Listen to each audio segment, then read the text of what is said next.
আজ থেকে ধরেন 10 বছর 15 বছর আগে যখন 2.5 লাখ 3 লাখ 4 লাখ টাকায়ও হজ করা যেত বা আরো কম টাকা হজ করা যেত এক সময়, ওই সময় আপনার কাছে সেরকম টাকা আসছে কিন্তু আপনি করেন নাই, করছি বলে পিছাইছেন, এখন 7-8 লাখ টাকা হয়ে গেছে, তাইলে হজ মাফ নাই, হজ ফরজ হয়ে গেছে। তখন সামর্থ্য ছিল, আপনি করেন নাই, বিলম্ব করেছেন, অতএব এখন আপনাকে সেটা করতে হবে। এই যে বিলম্ব করেছেন এর জন্য আপনি গুনাহগার হবেন এবং আপনাকে যে কোনো মূল্যে এখন হজ করতে হবে। আর যদি কেউ ঋণগ্রস্ত থাকে তাহলে তার যে টাকা তার কাছে আছে, ঋণটা যদি হয় নগদ আদায়যোগ্য ঋণ, এমন ঋণ না যেটা দীর্ঘমেয়াদে পরিশোধযোগ্য, যেমন মোহরের টাকা ঋণ আছেন স্ত্রীর কাছে, অথবা কিস্তিতে কোনো কিছু নিয়েছেন মাসে মাসে দিচ্ছেন, এটা দীর্ঘমেয়াদে আদায়যোগ্য বিষয়, এরকম না, বরং আপনার কারোর কাছে ধার দেনা আছে যেটা এখনই দেওয়া কর্তব্য, দেওয়া উচিত, এদিকে আপনার কাছে টাকা আছে, তাহলে যে টাকা আছে এটা দিয়ে দেনা শোধ করার পর যদি টাকা থাকে হজ করার মতো তাহলে ফরজ, আর না থাকলে তখন ফরজ না। আমাদের দেশে অনেকে আবার হজ করে উমরা করে কিন্তু ফরজ ধার দেনা দেওয়ার খবর রাখে না। আল্লাহ তাআলা আমাদেরকে ইসলামকে সঠিকভাবে বুঝা এবং মানার তৌফিক দান করুন। ভাইরা আমার, হজের এই ইবাদতের ফজিলত এবং মর্যাদা নিয়ে অনেক কথাই বলা যায়, কিন্তু আমাদের হাতে খুবই সময় কম। শুধুমাত্র আমরা এটুকু আরজ করলাম যে ইসলামের এই গুরুত্বপূর্ণ রোকন, এই স্তম্ভ, এটা জীবনে একবার হলো আদায় করবেন, আর যাদের তৌফিক আছে তারা বারবার এই হজের ইবাদতটি, এই হজের কাজটি সম্পাদন করবেন। আল্লাহ আমাদের সবাইকে বাইতুল্লাহর হজ একবার নয় বারবার করে দুনিয়া থেকে যাওয়ার তৌফিক নসিব করুন। সবাই চেষ্টা করবো তো ইনশাআল্লাহ, সবাই নিয়ত করবো তো ইনশাআল্লাহ। অনেকে আছেন নিজের টাকা পয়সা হওয়ার পর তিনি হজ করার জন্য অপেক্ষা করেন। কিসের জন্য অপেক্ষা? যে বাবারে আগে হজ করাবো, মাকে আগে হজ করাবো, তারপর আমি নিজে হজ করব। তো এই যে মা বা বাবাকে হজ করায় তারপর নিজে হজ করব, এটা হলো একটা ভুল চিন্তা। কারণ হজের সাথে বাবা মাকে হজ, নিজের হজের সাথে বাবা মাকে হজ করানোর কোনো সম্পর্ক নেই। আমাদের দেশে মানুষ অনেকে মনে করেন যে আমি যদি হজ করে ফেলি তাহলে বাবা মা মনে কষ্ট পাবে। অনেক মুরব্বীরা আছেন যে তারা আসলেই মনে কষ্ট পান, মনে করেন যে ছেলেটা বেয়াদব, যে সে আমাকে হজ না করায় তার মাকে হজ না করায় নিজে হজ করতে গেছে। এটা আমাদের কুসংস্কারাচ্ছন্ন বিশ্বাস, ভুল ধারণা। আপনার হজের সাথে আপনার বাবা মায়ের হজের কোনো সম্পর্ক না, যে বাবা মাকে আগে হজ করাইতে হবে, কোনো জরুরি না। হজ এটা একটা এমন ইবাদত যেটার সাথে অর্থের সম্পর্ক। বাবা মার অর্থ করি নাই, তাদের হজ করার মতো টাকা পয়সা নাই, সামর্থ্য নাই, তাহলে তাদের উপর হজ ফরজ না। আপনার টাকা হয়েছে, আপনার উপরে ফরজ হয়ে গেছে, এখন আপনি যদি বাবা মাকে করান নফল হবে সেটা আপনার জন্য এবং তার জন্য, কিন্তু আপনারটা করা ফরজ।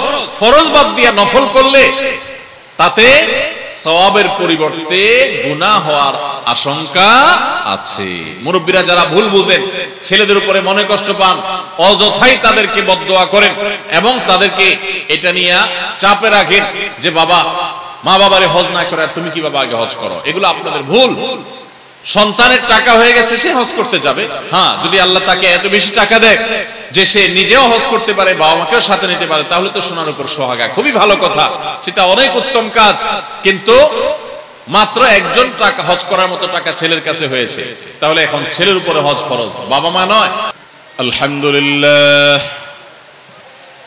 আলহামদুলিল্লাহ নাহমাদুহু ওয়া নাস্তাঈনুহু ওয়া নাস্তাগফিরুহু ওয়া নু'মিনু বিহি ওয়া নাতাওয়াক্কালু আলাইহি ونعوذ بالله من شرور أنفسنا ومن سيئات أعمالنا من يهده الله فلا مضل له ومن يضلله فلا هادي له وأشهد أن لا إله إلا الله وحده لا شريك له وأشهد أن محمدا عبده ورسوله أرسله بالحق بشيرا ونذيرا وداعيا إلى الله بإذنه وسراجا منيرا أما بعد فقد قال الله تبارك وتعالى في كلامه المجيد وفرقانه الحميد بعد أعوذ بالله من الشيطان الرجيم ولله على الناس حج البيت من استطاع إليه سبيلا وقال عليه الصلاة والسلام من حج فلم يرفث ولم يفسق رجع كيوم ولدته أمه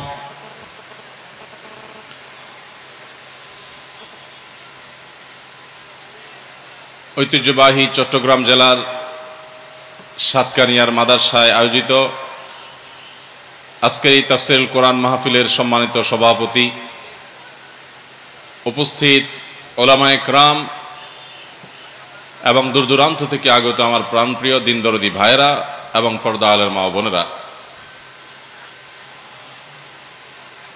সাধারণত আপনারা জানেন গত 1 বছর যাবৎ মাহফিল একরকম আমি প্রায় ছেড়েই দিয়েছি। একান্ত মজবুরিতে হাতে গোনা কয়েকটা মাহফিল করেছি, সব মিলিয়ে হয়তো 8-10টা বা 12টা মাহফিল হবে। এর অন্যতম প্রধান কারণ হলো আমার সময়ের স্বল্পতা। এছাড়া কিছু পরিকল্পনা মাফিক কাজের চিন্তাভাবনা করে মূলত মাহফিলের এই জগতে গণহারে মাহফিল করা থেকে আমরা সরে আসছি। আবার নতুন করে মাহফিলের চিন্তা আদৌ করব কিনা সেটা নিয়ে আমরা এখনো চিন্তা ভাবনার মধ্যেই আছি। এই মাহফিলটার জন্য অত্র এলাকার কৃতি সন্তান বিশিষ্ট ব্যবসায়ী জনাব জাফর আহমদ আমার অফিসে দীর্ঘ সময় গিয়ে বসেছিলেন। একদিন আমি বিনয়ের সাথে তাকে অপারগতা প্রকাশ করেছি। বহুবার তিনি নক করেছেন, প্রত্যেকবারই অপারগতা প্রকাশ করেছে। শেষ পর্যন্ত তিনি মক্কায় গিয়ে, হারামে গিয়ে, যখন আমি মক্কায় হারামে ছিলাম, মদিনায় ছিলাম, সেখানে গিয়ে তিনি আমাকে এমনভাবে রিকোয়েস্ট করেছেন যে হারামে আর রিকোয়েস্টটা ফেলা যায় নাই। এজন্য কষ্ট করে এবং নিজের মনের বিরুদ্ধে হলেও মাহফিলে সাড়া দিতে হয়েছে। কিন্তু আমি মাহফিলে গভীর রাতে কথা বলা অপছন্দ করি। এটা প্রিয় নবী সাল্লাল্লাহু আলাইহি সাল্লামের সুন্নতের খেলাফ রাত 12টা-1টা পর্যন্ত মাহফিল করা। নিজেও যে পরিপূর্ণভাবে পারছি তা না, কিন্তু চেষ্টা করছি। আর এই জন্য আমি খুব কঠিন করে শর্ত দিয়ে দিয়েছি যে এশার পরপরই আমি কথা বলে ঢাকায় চলে যাব। কিন্তু হতে হতে এখন 11টা 7 বাজে, অর্থাৎ আমার হাতে 1 ঘন্টা সময়ও নাই। সামান্য কিছু মিনিট সময় আছে, এর মধ্যে যা বলার বলতে হবে। কিন্তু সবচেয়ে বড় কষ্টের বিষয় হলো যে এত বক্তা এলাকায় আছে, বাহির থেকে আসলে বক্তা না আনলেও চলে। আপনারা বাহির থেকে এত কষ্ট করে আলেমুল আমাদেরকে কেন দাওয়াত দেন? দরকার হয় না তো? এই এলাকায় প্রচুর বক্তা আছে মাশাআল্লাহ, এত আলোচক আছে যে আলেমুল আমাদেরকে আনায় বসা রাখার কোনো দরকার নেই। ওনারাই যথেষ্ট আল্লাহর রহমতে। আর দ্বিতীয়ত কথা হলো যে মাহফিল যারা করবেন, আপনাদেরকে আমরা বারবার বলি, আল্লাহর হস্তে গভীর রাত পর্যন্ত মাহফিল করবেন না। এগুলো সুন্নাত না, এগুলো ইসলাম না। রাত 12টা-1টা পর্যন্ত মাহফিল শুনে এই লোকটা বাড়িতে গিয়ে খাওয়া দাওয়া করে ঘুমাইতে ঘুমাইতে 1টা-2টা বাজবে। এই লোকটা ফজর নামাজ কেমনে পড়বে? যে মাহফিল শোনার পর ফজর নামাজ পড়তে অসুবিধা হয়, সে মাহফিলতে কোনো আদর্শ মাহফিল হতে পারে না। অতএব গভীর রাত পর্যন্ত মাহফিল করা এটা আমাদের দেশে একটা ট্র্যাডিশন হয়ে গেছে, কিন্তু এখান থেকে আমাদের বের হয়ে আসা উচিত। হজ এটা কয়েক মাস ব্যাপী এর সূচনা করা যেতে পারে, শুরু হওয়া যেতে পারে। হজের মৌসুমের মধ্যে পড়ে শাওয়াল, জিলকদ এবং জিলহজ। জিলহজের 13 তারিখ 14 তারিখ পর্যন্ত এই পুরো সময়টা, শাওয়ালের 1 তারিখ থেকে নিয়ে জিলহজের 13-14 তারিখ পর্যন্ত পুরো সময়টাই হলো হজের মৌসুম। এই জন্য আল্লাহ সুবহানাহু ওয়া তাআলা হজকে কয়েক মাস ব্যাপী আদায়যোগ্য ইবাদত বা যেটির সূচনা করা যেতে পারে সেরকম ইবাদত হিসেবে উল্লেখ করেছেন। হজের মূল কার্যক্রম যদিও জিলহজের 8 থেকে 13 জিলহজ হয়ে থাকে, কিন্তু কেউ চাইলে হজের উদ্দেশ্যে এহরাম পরে, হজের নিয়তে মিকাত ক্রস করে, হজের স্টার্ট হয়ে থাকে এহরাম পরে, এহরাম পরার মাধ্যমে বিশেষ করে যারা হজে তামাত্তু করবেন অথবা কেরান করবেন, এমনকি ইফরাদ করবেন, অর্থাৎ হজের উদ্দেশ্যে যে যাত্রা, সেই যাত্রা হজের উদ্দেশ্যে যে এহরাম পরে তিনি তার নিজ গন্তব্য থেকে মক্কায় প্রবেশ করবেন এবং হজের মূল আনুষ্ঠানিকতা 8 জিলহজ পর্যন্ত অপেক্ষা করবেন, সেটি শাওয়াল থেকেই শুরু করা যায়। এজন্য ইবাদতের একটা মৌসুম রমজানের শেষ হলেও আরেকটা মৌসুম শুরু হয়েছে। তো এই হজের মৌসুম যেহেতু শুরু হয়েছে, হজের সিজন যেহেতু শুরু হয়েছে, হজ সম্পর্কে আমরা সামান্য কয়েকটি কথা আরজ করতে চাই। আমরা বেশিরভাগ মানুষই হয়তো হজ করার তৌফিক হয় নাই, কিন্তু হজ এমন একটা ইবাদত, যেই ইবাদতটাকে আমরা প্রেমময় ইবাদত বলতে পারি, যে ইবাদতের স্বাদ, যে ইবাদতের তৃপ্তি, যে ইবাদতের আল্লাহ তাআলার প্রদত্ত যে স্বাদ, সেটা আস্বাদন করা ঈমানদারদের জন্য, প্রত্যেকটা ঈমানদারের জন্য আল্লাহর পক্ষ থেকে বিশাল বড় নেয়ামত। হজের এই ইবাদতে, বিশেষ করে আরাফাতের ময়দানে মিনা মুজদালিফা হাজীদের যে অবস্থান, এই পুরো কার্যক্রমগুলো সবগুলোই প্রেমময়। ইব্রাহিম আলাইহিস সালামের স্মৃতিকে আমরা অনুসরণ করি, স্মরণ করার চেষ্টা করি। হজের এই ইবাদত যার করার তৌফিক হয়েছে, তিনি জানেন যে সমস্ত ইবাদতে আল্লাহর যে সমস্ত নেকামলে বান্দা তৎক্ষণাৎ স্বাদ পায়, তৃপ্তি পায়, সেরকম ইবাদতগুলোর মধ্যে থেকে একটা হলো হজ। হজের এই ইবাদতের স্বাদ বা তৃপ্তি বান্দা তৎক্ষণাৎ লাভ করতে পারে। এজন্য আমরা শুরুতেই দোয়া করি, আল্লাহ রাব্বুল আলামিন আমাদের সবাইকে একবার হলেও বাইতুল্লাহর হজ করে দুনিয়া থেকে যাওয়ার তৌফিক দান করুন। সম্মানিত উপস্থিতি, ইসলামের অন্যতম গুরুত্বপূর্ণ একটি স্তম্ভ হলো এই হজ। ইসলামের যে 5টা স্তম্ভ আছে,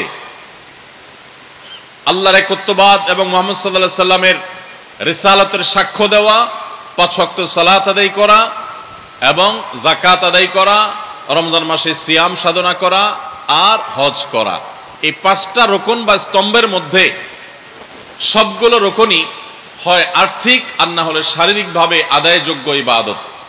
একমাত্র হজ এমন ইবাদত যে ইবাদতে মানুষের শারীরিক পরিশ্রম লাগে, আবার অর্থ ব্যয় করতে হয়। এই জন্য প্রিয় নবী সাল্লাল্লাহু আলাইহি সাল্লাম হজের অনেক ফজিলতের কথা বর্ণনা করেছেন।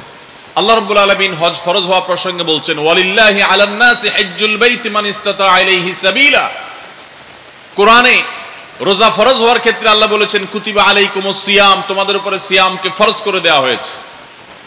নামাজ ফরজ হওয়ার ক্ষেত্রে বলা হয়েছে, আকিমুস সালাহ, তোমরা সালাত কায়েম করো। অন্যান্য বিধিবিধানের ক্ষেত্রে সরাসরি আল্লাহ তাআলা নির্দেশ জারি করেছেন। কিন্তু হজের ক্ষেত্রে আল্লাহ সুবহানাহু ওয়া তাআলা বলছেন, ওয়ালিল্লাহি আলান নাসি হজ্জুল বাইতি মান ইসতাতা ইলাইহি সাবিলা। যার নিজ গন্তব্য থেকে, নিজ বাসস্থান থেকে, নিজের ঠিকানা এবং জায়গা থেকে বাইতুল্লাহ গিয়ে হজ করে আসার মতো সামর্থ্য থাকে, তার উপর, তার কাছে আল্লাহর পাওনা হয়ে যায়, আল্লাহর অধিকার হয়ে যায়, আল্লাহর প্রতি তার কর্তব্য হয়ে যায়, আল্লাহর ঘরের প্রতি ভালোবাসার দাবি হিসেবে তার কর্তব্যের অংশ হয়ে যায় বাইতুল্লাহর হজ করা, বাইতুল্লাহ গিয়ে হাজিরা দেওয়া। এই আয়াতের মধ্যে আপনি দেখতে পাচ্ছেন, ওয়ালিল্লাহি আলান নাস, মানুষের উপরে আল্লাহর পাওনা হয়ে যায় বাইতুল্লাহর হজ করা, যদি সে সামর্থ্য রাখে। এই বলার ধরন এবং ধাঁচ বোঝা যায় যে এটা একটা প্রেমময় ইবাদত। অর্থাৎ আপনার টাকা পয়সা হবে, সামর্থ্য হবে, এরপর আপনি ঘর বাড়ি, দালান কোঠা, ব্যবসা বাণিজ্যের উন্নতি, এই সব কিছুর চিন্তা পরে করে আল্লাহ আপনাকে যখনই সঙ্গতি দিবেন, সর্বপ্রথম কর্তব্য হলো যে আপনি হজ করবেন। এমনকি যাকাতের জন্য আপনি 1 বছর অপেক্ষা করবেন। আপনি আজকে যাকাত দেওয়ার মতো সম্পদের মালিক হয়েছেন, তো কালকে ইসলাম আপনাকে যাকাত দিতে বলে না, 2-4 মাস পরেও দিতে বলে না, 1 বছর যদি সেটা থাকে তখন আপনাকে যাকাত দিতে বলে। কিন্তু হজের বিষয়টা এরকম যে হজ করার সুযোগ যখন আছে, তার আগ মুহূর্তে যদি কেউ হজ করার মতো আর্থিক সঙ্গতি লাভ করে আর এদিকে এখনই টাকা জমা দিয়ে তিনি হজে যেতে পারবেন, সেই সুযোগ থাকে, তাহলে তার উপরে হজ করা ফরজ হয়ে যায়। এটা এমন একটা প্রেমময় ইবাদত যে আপনার টাকা হওয়ার পর, সঙ্গতি হওয়ার পর সবকিছুর আগে আপনি হজ করবেন এবং দৌড় দিয়ে চলে যাবেন। আমাদের দেশ থেকে মানুষ সাধারণত হজে যায় হলো বুড়ো বয়সে, মানুষ যায় হলো রিজেক্টেড লাইফে। যখন গিয়ে মিনা মুজদালিফা আরাফা কোনো জায়গায় সে ভালো করে পারফর্ম করতে পারবে না, ইবাদতগুলো সঠিকভাবে পালন করতে পারবে না, ডানে যেতে চাইলে শরীরটা বামের দিকে টানবে, এরকম জটিল পরিস্থিতিতে শরীরটা যখন শেষ হয়ে যায়, যখন সেই স্টামিনার থাকে না, স্পৃহার থাকে না, সে উদ্যম আর থাকে না, ওই বয়সে মানুষ হজ করতে যায়। আজকে আপনাদের সবাইকে আমি বলতে চাই যে সবাই পাক্কা নিয়ত করেন এবং প্রতিজ্ঞা করেন, আল্লাহ রাব্বুল আলামিনের সঙ্গে ওয়াদা করবেন যে আল্লাহ যদি কখনো সঙ্গতি দেন, আর্থিক সঙ্গতি দেন, দুনিয়ার সমস্ত কাজ পরে যখনই হজ করে আসার মতো টাকার মালিক হবেন, সবকিছু পেছনে ফেলে রেখে 1 নম্বর কাজ হবে বাইতুল্লাহর হজ করা। চেষ্টা করা যাবে না ইনশাআল্লাহ? আল্লাহ আমাদের সবাইকে তৌফিক দান করুন। হজ এমন একটা ইবাদত ভাই, একবার জীবনে যারা হজ করেছেন, এমনকি ওমরা করেছেন, কোন সালাফ যেটাকে ছোট হজ বলেছেন, এই হজ যদি কেউ জীবনে একবার করে থাকেন, তিনি জানেন এর স্বাদ কি। মরণ পর্যন্ত হজের সে স্মৃতিগুলো তিনি ভুলতে পারেন না। জীবনে বহু জায়গায় আপনি সফর করে থাকতে পারেন, অনেক দেশ আপনি ভ্রমণ করে থাকতে পারেন, কিন্তু হজের যে স্মৃতিগুলো, মিনা, মুজদালিফা, আরাফায় অবস্থান এবং জামারাতে পাথর নিক্ষেপ, বাইতুল্লাহর তাওয়াফ এবং অন্যান্য কর্মকাণ্ডগুলো, এগুলো যারা হাজী সাহেব তারা বলতে পারবেন, জীবনে কখনো সেই স্মৃতিগুলো তারা ভুলতে পারেন না। অন্তরে এমন ভাবে সিল পড়ে যায়, এমন ভাবে সেটা গেঁথে যায় যেটাকে মানুষ ভুলতে পারে না। এই জন্য যাদের জীবনে হজ করার তৌফিক হয় নাই, তারা আল্লাহর কাছে এখন থেকে চোখের পানি ফেলে দোয়া করতে থাকেন, আল্লাহ তোমার বাইতুল্লাহ জিয়ারত করা ছাড়া, হজ করা ছাড়া তুমি দুনিয়া থেকে নিও না। অনেক গরিব মানুষ আছেন, অনেক অভাবী মানুষ আছেন, তাদের প্রতিজ্ঞা, তাদের দৃঢ় চেতা, ইচ্ছা শক্তি আল্লাহর কাছে সেভাবে দোয়া এবং কামনা করার কারণে আল্লাহ রাব্বুল আলামিন তাদেরকে হজ করার তৌফিক দিয়েছেন। আবার বহু পয়সাওয়ালা মানুষ আছে যাদের হজ করার তৌফিক হয় নাই। এজন্য সবাই হজের নিয়ত করবো তো ইনশাআল্লাহ। শুধু নিয়ত করলে হবে না, তার জন্য এখন থেকে চেষ্টা শুরু করে দেন। আপনি একজন গরিব অভাবী মানুষ, আপনি একজন খেটে খাওয়া দিনমজুর মানুষ, আপনি একজন স্বল্প আয় মানুষ, আপনি হয়তো চিন্তা করতে পারেন এখন 6, 7, 8 লাখ টাকা দরকার হয় হজ করার জন্য, এত টাকা আমি কোত্থেকে জোগাড় করব? এই চিন্তা না করে আপনার কাছে এখন যতটুকু সামর্থ্য আছে সেখান থেকে অল্প অল্প সামান্য সামান্য টাকা জোগাড় করে হলেও আপনি হজের জন্য বিসমিল্লাহ করে জমা করে শুরু করে দেন, রাখতে শুরু করেন। আর এদিকে চোখের পানি ফেলতে থাকেন, দোয়া করতে থাকেন, দেখবেন অলৌকিক ভাবে আল্লাহ রাব্বুল আলামিন কুদরতি ভাবে আপনার সমস্ত টাকার ব্যবস্থা করে দিবেন ইনশাআল্লাহ। ভাইরা আমার, ইসলামের 5টি স্তম্ভের মধ্যে থেকে এই স্তম্ভটা অত্যন্ত গুরুত্বপূর্ণ, অত্যন্ত গুরুত্বপূর্ণ। নামাজের মধ্যে শারীরিক ইবাদত আছে, রোজার মধ্যে শারীরিক ইবাদত আছে। ঈমান আনতে কোনো অর্থ দরকার হয় না, শারীরিক ইবাদত। ঈমান আনাটাও শারীরিক বিষয়, অন্তরের বিশ্বাস আর মুখের উচ্চারণ, অঙ্গ প্রত্যঙ্গ দ্বারা সম্পাদন, ঈমানের রোকন। কিন্তু হজ এমন একটা ইবাদত যেটা ঈমান, নামাজ, যাকাত, রোজা এগুলোর মতো না যে শারীরিকভাবে শুধু ইবাদত করতে হয় বা আর্থিকভাবে। যাকাতের জন্য শুধু অর্থ দরকার হয়, শারীরিক কায়িক পরিশ্রম দরকার হয় না। হজ এমন একটা ইবাদত, এখানে আপনার শারীরিক পরিশ্রমও লাগে, আবার অর্থ ব্যয় করা লাগে। আপনার কোনো বন্ধুকে আপনি ভালোবাসেন, সেটা জাহির করার জন্য টাকা আছে প্রচুর, আপনার হাতে সময় নেই, ব্যস্ত মানুষ, ব্যবসায়ী মানুষ, তো অনেক সময় আপনি তাকে বলেন দোস্ত লাগলে টাকা নিয়ে যাও, সময় আমি দিতে পারবো না। আবার অনেক সময় দেখা যায় আপনি গরিব মানুষ, বন্ধুর জন্য আপনি সময় দিয়ে উপকার করতে পারেন কিন্তু টাকা দিতে পারেন না, কারণ আপনি গরিব মানুষ। কিন্তু যদি কখনো বন্ধুর জন্য আপনি শারীরিক ইবাদত, শারীরিক উপকারিতা, সময় দিয়ে আপনি তাকে উপকার করতে পারেন, আবার অর্থ দিয়ে উপকার করতে পারেন, এই জিনিসটা আপনার জন্য যেরকম ভালো লাগে কাজ করবে, সত্যিকারের বন্ধুর পরিচয় আপনি দিতে পারবেন। ঠিক একইভাবে আল্লাহর ইবাদত যেগুলোতে অর্থ লাগে না, শুধু শারীরিক ইবাদত করা যায়, অনেকেই করতে পারে। আবার কিছু ইবাদত আছে যেগুলা আর্থিক ইবাদত, বড় লোকরা যাকাত দিতে পারে, দান করতে পারে, কিন্তু নামাজ পড়ার সময় পায় না। কিন্তু যাকাত এমন একটা হজ এমন একটা ইবাদত যেখানে দুইটারই সমন্বয় আছে। এই জন্য হজের এই ইবাদত সম্পর্কে নবী করিম সাল্লাল্লাহু আলাইহি সাল্লামের অনেকগুলো হাদিস রয়েছে, অনেকগুলো ফজিলত এবং মর্যাদাপূর্ণ বর্ণনা আমরা দেখি। এর ভিতরে একটা হাদিস হলো যেটা আমি পড়লাম, মান হাজ্জা ফালাম ইয়ারফুস ওয়ালাম ইয়াফসুক, যে ব্যক্তি বাইতুল্লাহর হজ করলো, সেখানে কোনো পাপাচারে লিপ্ত হলো না, কোনো গুনাহের কাজে লিপ্ত হলো না, নারী গতিতে কোনো অপরাধে লিপ্ত হলো না, তাহলে সে ব্যক্তি হজ করে যখন ফিরে আসে, ফ্রেশ হজ করতে পারলে, ত্রুটিমুক্ত হজ করতে পারলে, মায়ের পেট থেকে ভূমিষ্ঠ হওয়া সদ্য নবজাতক শিশুর মতো নিষ্পাপ হয়ে সে ফিরে আসে। অন্য হাদিসে নবী সাল্লাল্লাহু আলাইহি ওয়াসাল্লাম বলেছেন, আল হাজ্জুল মাবরুর লাইসা লাহুল জাযাউ ইল্লাল জান্নাহ, একটি ভালো হজ, যে হজ ত্রুটিমুক্ত, যে হজ বিভিন্ন আমল দ্বারা পরিপূর্ণ, এরকম একটা হজের বিনিময় আল্লাহর কাছে জান্নাত ছাড়া আর কিছুই নয়। এর বিপরীতে ওমর রাদিয়াল্লাহু তাআলা আনহুর একটি বর্ণনা রয়েছে, যদি কেউ হজ করার সামর্থ্য রাখে অথচ সে হজ করলো না, তাহলে সে ইহুদি হয়ে কিংবা খ্রিস্টান হয়ে কিংবা অন্য ধর্মাবলম্বী মানুষ হয়ে বেঈমান হয়ে মারা যায়, এতে আল্লাহ বা তার রাসূলের কিছু যায় আসে না। অত্যন্ত ভয়াবহ সতর্কবাণী। এজন্য ভাইরা আমার, আমাদের সমাজে অনেক মানুষ আছেন যাদের হজ ফরজ হয়ে গেছে, তারা হজকে বিলম্ব করেন। কেন বিলম্ব করেন? এক সময় আমরা শুনতাম যে মেয়ে বিয়ে দেওয়া ছাড়া হজ করা যায় না, অথচ এগুলা ভিত্তিহীন কথা। আপনার হজ করার মতো সামর্থ্য হয়ে গেছে, বিয়ের উপযুক্ত মেয়ে আছে, হয়তো তার বিয়ে হয় নাই, আরো 2 বছর দেরি হবে, কখন হবে আল্লাহ ভালো জানে, আপনি তার জন্য অপেক্ষা করবেন না, দ্রুততার সাথে আপনি হজে চলে যাবেন। ঠিক একইভাবে অনেকে মনে করেন যে জোয়ান বয়সে হজ করা যায় না। কেন জোয়ান বয়সে হজ করা যায় না? কারণ জোয়ান বয়সে হজ করে ফেললে, এত সকাল আমরা ভালো হয়ে গেলে, হজ করে গেলে, অনেকে মনে করে হজ করে ফেললে আর আকাম কুকাম করা যায় না, খারাপ কাজ করা যায় না। তো আগে ভাগে হজ করে ফেললে ব্যবসা বাণিজ্য করতে গিয়ে, চাকরি বাকরি করতে গিয়ে ঘুষ দুর্নীতি 2 নম্বরই কাজ কেমনে করব? এই জন্য হজ বুড়া বয়সে করে, যে সমস্ত অপকর্ম করে শেষ করে, 2 নম্বরই কাজ সব করে শেষ করে, এরপরে বুড়া বয়সে যখন ফেরেশতা হওয়ার নিয়ত করব, তখন যায় মক্কা যায় একটা হজ করে আইসা একেবারে লম্বা দাড়ি, টুপি, রুমাল, জুব্বা লাগায়া তাসবিহ হাতে নিয়ে মসজিদে বসে আমরা ফেরেশতা হয়ে যাব। এরকম অনেক মানুষ নিয়ত করে কি করে না? আমার প্রশ্ন হলো, হজ করলে আর অপকর্ম, খারাপ কাজ, আকাম কুকাম করা যাবে না, কে বলছে আপনাকে? কোথায় পাইছেন? আমি তো কোথাও পাই নাই। কোরআন হাদিসে কোথাও লেখা নাই যে হজ করলে আর আকাম কুকাম করা যাবে না। অপকর্ম, খারাপ কাজ এগুলো হজ করলেও করা যাবে না, হজ না করলেও। অপকর্মের সাথে হজের কোনো সম্পর্ক নাই।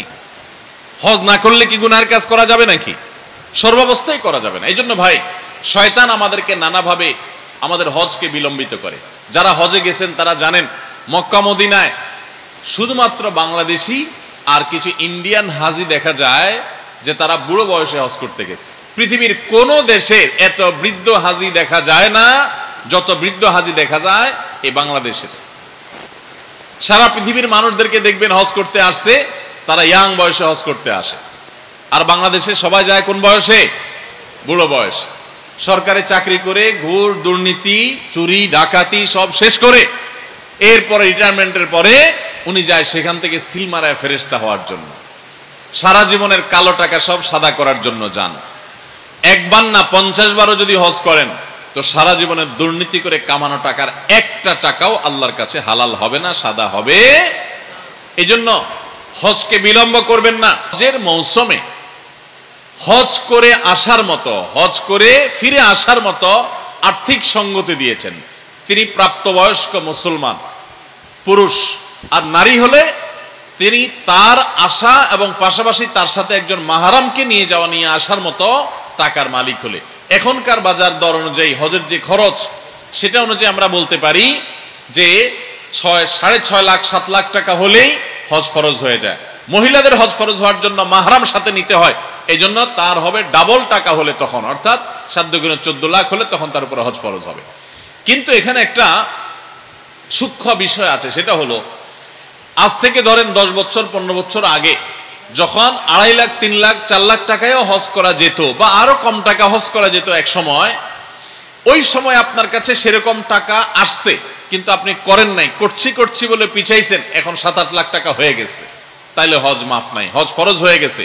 তখন সামর্থ্য ছিল, আপনি করেন নাই, বিলম্ব করেছেন, অতএব এখন আপনাকে সেটা করতে হবে। এই যে বিলম্ব করেছেন এর জন্য আপনি গুনাহগার হবেন এবং আপনাকে যে কোনো মূল্যে এখন হজ করতে হবে। আর যদি কেউ ঋণগ্রস্ত থাকেন তাহলে তার যেই টাকা তার কাছে আছে, ঋণটা যদি হয় নগদ আদায়যোগ্য ঋণ, এমন ঋণ না যেটা দীর্ঘমেয়াদে পরিশোধযোগ্য, যেমন মোহরের টাকা ঋণ আছেন স্ত্রীর কাছে, অথবা কিস্তিতে কোনো কিছু নিয়েছেন মাসে মাসে দিচ্ছেন, এটা দীর্ঘমেয়াদে আদায়যোগ্য বিষয়, এরকম না। বরং আপনার কারোর কাছে ধার দেনা আছে যেটা এখনই দেওয়া কর্তব্য, দেওয়া উচিত, এদিকে আপনার কাছে টাকা আছে, তাহলে যে টাকা আছে এটা দিয়ে দেনা শোধ করার পর যদি টাকা থাকে হজ করার মতো তাহলে ফরজ, আর না থাকলে তখন ফরজ না। আমার দেশে অনেকে আবার হজ করে উমরা করে কিন্তু ফরজ ধার দেনা দেওয়ার খবর রাখে না। আল্লাহ তাআলা আমাদেরকে ইসলামকে সঠিকভাবে বুঝা এবং মানার তৌফিক দান করুন। ভাইরা আমার, হজের এই ইবাদতের ফজিলত এবং মর্যাদা নিয়ে অনেক কথাই বলা যায়, কিন্তু আমাদের হাতে খুবই সময় কম। শুধুমাত্র আমরা এটুকু আরজ করলাম যে ইসলামের এই গুরুত্বপূর্ণ রোকন, এই স্তম্ভ, এটা জীবনে একবার হলো আদায় করবেন। আর যাদের তৌফিক আছে তারা বারবার এই হজের ইবাদতটি, এই হজের কাজটি সম্পাদন করবেন। আল্লাহ আমাদের সবাইকে বাইতুল্লাহর হজ একবার নয় বারবার করে দুনিয়া থেকে যাওয়ার তৌফিক নসিব করুন। সবাই চেষ্টা করবো তো ইনশাআল্লাহ, সবাই নিয়ত করবো তো ইনশাআল্লাহ। অনেকে আছেন নিজের টাকা পয়সা হওয়ার পর তিনি হজ করার জন্য অপেক্ষা করেন। কিসের জন্য অপেক্ষা? যে বাবারে আগে হজ করাবো, মাকে আগে হজ করাবো, তারপর আমি নিজে হজ করব। তো এই যে মা বা বাবাকে হজ করায় তারপর নিজে হজ করব, এটা হলো একটা ভুল চিন্তা। কারণ হজের সাথে বাবা মাকে হজ, নিজের হজের সাথে বাবা মাকে হজ করানোর কোনো সম্পর্ক নেই। আমাদের দেশে মানুষ অনেকে মনে করেন যে আমি যদি হজ করে ফেলি তাহলে বাবা মা মনে কষ্ট পাবে। অনেক মুরব্বীরা আছেন যে তারা আসলেই মনে কষ্ট পান, মনে করেন যে ছেলেটা বেয়াদব, যে সে আমাকে হজ না করাইয়া তার মাকে হজ না করাইয়া নিজে হজ করতে গেছে। এটা আমাদের কুসংস্কারাচ্ছন্ন বিশ্বাস, ভুল ধারণা। আপনার হজের সাথে আপনার বাবা মায়ের হজের কোনো সম্পর্ক নাই যে বাবা মাকে আগে হজ করাইতে হবে, কোনো জরুরি না। হজ এটা একটা এমন ইবাদত যেটার সাথে অর্থের সম্পর্ক। বাবা মার অর্থ করি নাই, তাদের হজ করার মতো টাকা পয়সা নাই, সামর্থ্য নাই, তাহলে তাদের উপর হজ ফরজ না। আপনার টাকা হয়েছে, আপনার উপরে ফরজ হয়ে গেছে। এখন আপনি যদি বাবা মাকে করান, নফল হবে সেটা আপনার জন্য এবং তার জন্য, কিন্তু আপনারটা করা ফরজ। ফরজ বাদ দিয়ে নফল করলে তাতে সওয়াবের পরিবর্তে গুনাহ হওয়ার আশঙ্কা আছে। মুরব্বীরা যারা ভুল বুঝেন, ছেলেদের উপরে মনে কষ্ট পান, অযথাই তাদেরকে বদদোয়া করেন এবং তাদেরকে এটা নিয়ে চাপে রাখেন যে বাবা মা বাবারে হজ না করে তুমি কি বাবা আগে হজ করো, এগুলো আপনাদের ভুল। সন্তানের টাকা হয়ে গেছে, সে হজ করতে যাবে। হ্যাঁ, যদি আল্লাহ তাকে এত বেশি টাকা দেয় যে সে নিজেও হজ করতে পারে, বাবা মাকেও সাথে নিতে পারে, তাহলে তো সোনার উপর সোহাগা, খুবই ভালো কথা, সেটা অনেক উত্তম কাজ। কিন্তু মাত্র একজন টাকা হজ করার মতো টাকা ছেলের কাছে হয়েছে, তাহলে এখন ছেলের উপরে হজ ফরজ, বাবা মা নয়, বরং তিনি নিজের হজ করবেন এবং বাবা মার জন্য দোয়া করবেন, চেষ্টা করবেন পরবর্তীতে তাদেরকে নেওয়ার। আল্লাহ তাআলা আমাদের সবাইকে বাইতুল্লাহর হজ এটাকে সঠিকভাবে যথাযথভাবে আদায় করার তৌফিক দান করুন। যারা হজে যাচ্ছেন বা যাবেন, আপনাদের প্রতি আমার একটা অনুরোধ, সেটা হলো হজে যাওয়ার আগে পর্যাপ্ত প্রশিক্ষণ নেবেন, পড়াশোনা করবেন, হজ সম্পর্কে ভালো করে জ্ঞান অর্জন করবেন, তারপরে হজের যাত্রা শুরু করবেন।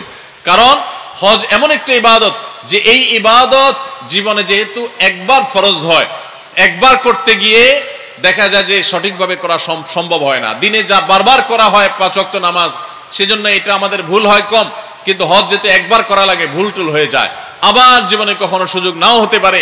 এজন্য নির্ভুলভাবে হজ করার জন্য যথাযথ প্রশিক্ষণ দরকার, ভালো করে শেখা দরকার। আমরা সুন্নাহ ফাউন্ডেশন থেকে গত বছর হাজিদেরকে প্রশিক্ষণ দিয়েছিলাম বিনামূল্যে। আর সুন্নাহ ফাউন্ডেশনের দাওয়াতি কাজের অংশ হিসাবে আমরা গত বছর ঢাকার বিয়াম মিলনায়তনে প্রায় সহস্র হাজিকে একাধিক দফায়, কয়েক দফায় আমরা হজের ট্রেনিং দিয়েছিলাম।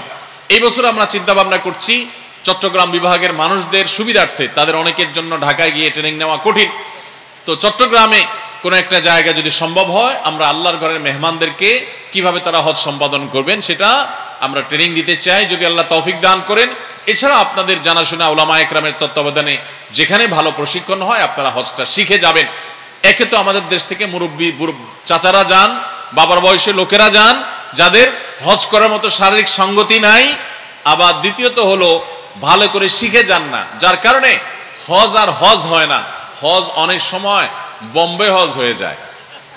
বোম্বে হজ জানেন, এক সময় নাকি হাজি সাহেবরা যখন পায়ে হেঁটে জাহাজে করে ভেঙে ভেঙে যেতে হতো, মাসকে মাস লাগতো, তখন অনেক হাজি বাংলাদেশ থেকে যখন যেতেন কলকাতায় নাখোদা মসজিদ নামে একটা মসজিদ আছে, এখানে নাকি হাজি সাহেবরা অবস্থান করতেন। ওই মসজিদে আমি যাওয়ার সুযোগ হয়েছে। তো এরপরে আবার হাঁটতে হাঁটতে দীর্ঘ পথ পাড়ি দিতেন, একটা পর্যায়ে মুম্বাই পর্যন্ত যেতেন, তারপরে জাহাজে করে সমুদ্র পাড়ি দিতেন, আবার হাঁটা শুরু করতেন। তো এই দীর্ঘ পথ যেতে যেতে অনেক হাজি অসুস্থ হয়ে যেত। অসুস্থ হয়ে গেলে এত বেশি অসুস্থ যে তার আর হাঁটার অবস্থা নেই, আবার তাকে দেশে ফেরার পাঠানোর সুযোগ নেই, তখন তাকে নাকি মুম্বাইয়ে রেখে তারপর হাজিরা জাহাজে উঠতো, কারণ জাহাজে অসুস্থ হয়ে গেলে তখন তাকে নিয়ে কোন দিক যাবে, এই জন্য ওখানে রেখে দিত যে স্থানীয় ট্রিটমেন্ট করে তিনি যদি ভালো থাকতেন, বেঁচে থাকতেন, তো হাজিরা হজ করে ফেরত যাওয়ার সময় তাকে নিয়ে দেশে আসতেন। তো দেশে আসার পর সবাই তো মক্কা মদিনা যায় হজ করে আসছে, আর এই লোক যারা মুম্বাই রাখছে আবার হাজিদের সাথে ফেরত চলে আসছে, তার নাম দিত এলাকার মানুষ বোম্বাই হাজি, সে বোম্বাই থেকে ফেরত হয়েছে। তো হজ যদি ভালো করে প্রশিক্ষণ না নেন, শিখে না যান, সুস্থ সবল সময় না যান, তাহলে মক্কার হাজি না হইয়া বোম্বাই হাজি হওয়া লাগবে। বোম্বাই হাজি হবেন না মক্কার হাজি হবেন? আল্লাহ তাআলা আমাদের সবাইকে সঠিকভাবে বাইতুল্লাহর হজ সম্পাদন করার তৌফিক দান করুন।